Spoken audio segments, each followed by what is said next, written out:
शारदीय नवरात्रि के पहले दिन मुख्यमंत्री नायब सिंह सैनी माता मनसा देवी मंदिर पहुंचे। मुख्यमंत्री नायब सिंह सैनी ने अपनी धर्मपत्नी सुमन सैनी के साथ श्री माता मनसा देवी के चरणों में शीश नवाया और आशीर्वाद प्राप्त किया। इसके अतिरिक्त मुख्यमंत्री आज शक्तिपीठ श्री माता मनसा देवी मंदिर में माता रानी के दर्शनों के बाद पूजा हवन यज्ञ में शामिल हुए। इस मौके पर मुख्यमंत्री नायब सिंह सैनी ने प्रदेशवासियों के लिए सुख, शांति और मंगल की कामना की। नायब सैनी माता मनसा देवी मंदिर में पूजा अर्चना के साथ साथ हवन यज्ञ में भी शामिल हुए। इस मौके पर मीडिया से बातचीत में नायब सिंह सैनी ने प्रदेशवासियों को नवरात्रों की हार्दिक शुभकामनाएं दी और मां भगवती से प्रदेश में खुशहाली लाने की प्रार्थना की। मुख्यमंत्री ने आज देश भर में जारी हो रहे जीएसटी सुधार बिल को लेकर भी प्रधानमंत्री नरेंद्र मोदी की प्रशंसा करते हुए जनता से आह्वान किया कि आज से स्वदेशी ही खरीदें और स्वदेशी प्रोडक्ट खरीदकर प्रधानमंत्री के अभियान को सफल बनाएं। तो मैं प्रदेशवासियों देशवासियों को आज माता के नवरात्रि शुरू हुए उनकी बधाई देता हूँ, शुभकामनाएं देता हूँ और माता के चरणों में प्रार्थना करता हूँ कि हमारा हरियाणा हरा भरा रहे और विकास की गति के ऊपर आगे बढ़े। मैं प्रदेश और देश के लोगों के उत्तम स्वास्थ्य की कामना मां चरणों में करता हूं और सभी को नवरात्रों की बहुत बहुत शुभकामनाएं और बधाई भी देता हूं। ये नवरात्रे ये सब के लिए विशेष नवरात्रे हैं। देश के यशस्वी प्रधानमंत्री आदरणीय नरेंद्र मोदी जी का और हमारी वित्त मंत्री आदरणीय निर्मला सीतारमण जी का मैं विशेष तौर से धन्यवाद करता हूं और आदरणीय प्रधानमंत्री जी को मैं धन्यवाद के साथ बधाई भी देता हूं कि उन्होंने 15 अगस्त को जो लाल किला के ऊपर से जीएसटी के करों में एक बड़े सुधार की बात कही थी कि इसका लाभ आम जन को मिलेगा। मात्र 1 महीने के अंदर उस जीएसटी के अंदर बड़ा सुधार किया और आज से उसको लागू किया है। आज नवरात्रों का प्रथम दिन है। आज से नवरात्रि शुरू हो रहे हैं। हर घर में खुशियां आए, आदरणीय प्रधानमंत्री जी की सोच है। बहुत सारे जीएसटी को जीरो किया है। जो 12 और 18 की स्लैब थी उसको खत्म किया है। 18 और 27 की जो स्लैब थी 12 और 27 की उसको खत्म किया है। मात्र 2 स्लैब 5 और 12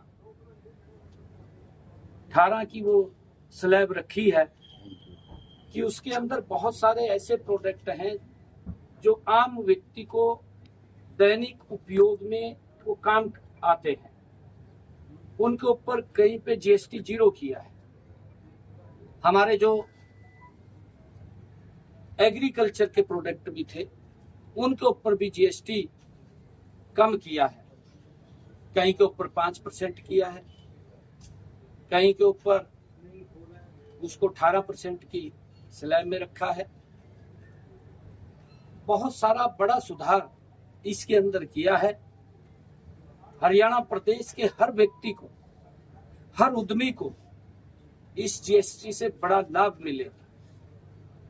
आम व्यक्ति, गरीब व्यक्ति के लिए ये एक विकास का द्वार है। आदरणीय मोदी जी ने जिसको खोला है, जो इसके अंदर बड़ा सुधार किया है, हर परिवार को, हर व्यक्ति को इन त्योहारों के पर्व पर कोई भी वो सामान परचेज करेंगे उसके अंदर उनको जीएसटी में एक बड़ा लाभ वो मिलेगा। मैं इसके लिए आदरणीय प्रधानमंत्री जी का बहुत बहुत धन्यवाद करता हूं और सभी को मैं मां नवरात्रों की बहुत बहुत शुभकामनाएं देता हूं। सर, कांग्रेस पार्टी के अध्यक्ष मल्लिकार्जुन खड़गे ये बोल रहे हैं कि आप लोगों ने जीएसटी जो लेकर के आया, पहले आपने घाव दिया और उसके बाद मरहम लगाया, 100 चूहे खा के बिल्ली अब हज को चली। और ममता बनर्जी भी बोल रही है केंद्र अब क्रेडिट ना ले। आपका जवाब? देखिए, क्योंकि विपक्ष के पास मुद्दा नहीं है। उनके समय में क्या हालात होते थे, इंस्पेक्टरी राज कांग्रेस के समय में था और इंस्पेक्टर चला जाता था किसी की दुकान पर, किसी के उद्योग में, कपड़े उतार लेता था। ये इंस्पेक्टरी राज था। तब भी खड़गे साहब थे, आंखें बंद थी, आंखें तो खुली नहीं थी। और अब उनको ये इस प्रकार की बातें दिखाई दे रही हैं जब मोदी जी ने बड़ा सुधार किया है और कहा है। अगर हम हरियाणा की बात करें, हरियाणा स्टेट के अंदर लगभग 4000 करोड़ रुपए का हमारा जीएसटी कम हुआ है। ये आम व्यक्ति तक, गरीब व्यक्ति तक ये लाभ पहुंचेगा। खड़गे साहब को तो, कांग्रेस को तो हर चीज में राजनीति नजर आती है। एवं ममता बनर्जी का भी वहां सुपड़ा साफ हो रहा, कांग्रेस ने कोई पूछ नहीं रहा। हाजिरी तो लगवानी है, हाजिरी तो लगवाएंगे। किसानों की बात करें सर, धान खरीद आज से शुरू हो रही है, गेहूं के बीज पर भी सब्सिडी आपने बढ़ा दी है, किसानों के लिए भी सर जीएसटी का फायदा भी किसानों को हाँ देखिए, हमने बीज के ऊपर सब्सिडी दी है और आज धान की भी परचेज शुरू हो गई है। नवरात्रों का पहला दिन है और जीएसटी का भी लाभ हर व्यक्ति को मिल रहा है। ये मोदी देश को विकसित राष्ट्र बनाने में हर व्यक्ति का योगदान उसके अंदर हो, ये आदरणीय मोदी जी की सोच है और उसी को लेकर के आदरणीय प्रधानमंत्री जी इतने बड़े सुधार कर रहे हैं। आज देश विकसित राष्ट्र की तरफ गति से बढ़ रहा है। आज अगर हम देखें, हमारी जो इकोनॉमी है दुनिया के अंदर, हम आज चौथे स्थान पर हैं और आने वाले समय के अंदर जो प्रधानमंत्री जी ने कहा है लोकल फॉर वोकल, और जो आदरणीय प्रधानमंत्री जी ने जीएसटी की ये उन्होंने जो बात की है, आदरणीय प्रधानमंत्री जी ने कहा है कि जो हमारे प्रोडक्ट हैं जो देश के अंदर बन रहे हैं, हमें उनको उपयोग करना चाहिए, स्वदेशी को अपनाना चाहिए, विदेशी से हमें ध्यान रखना चाहिए। हम अपने दैनिक जीवन के अंदर बहुत सारी चीजें हम विदेशी की तरफ बढ़ जाते हैं।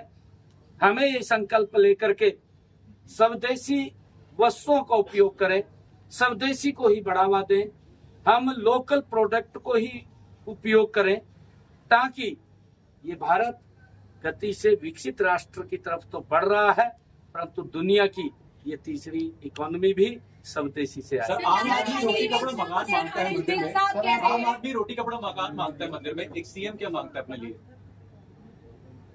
मैं तो प्रदेश के लिए मांग कर रहा हूँ, आपके लिए मांग कर रहा हूँ। आपका स्वास्थ्य उत्तम हो, आप दीर्घायु हो, आप आगे बढ़े, मैं ऐसी माँ के चरणों में कामना करता हूँ। सर, अनिल विज साहब कह रहे हैं कि कुछ लोग समानांतर भाजपा चला रहे हैं।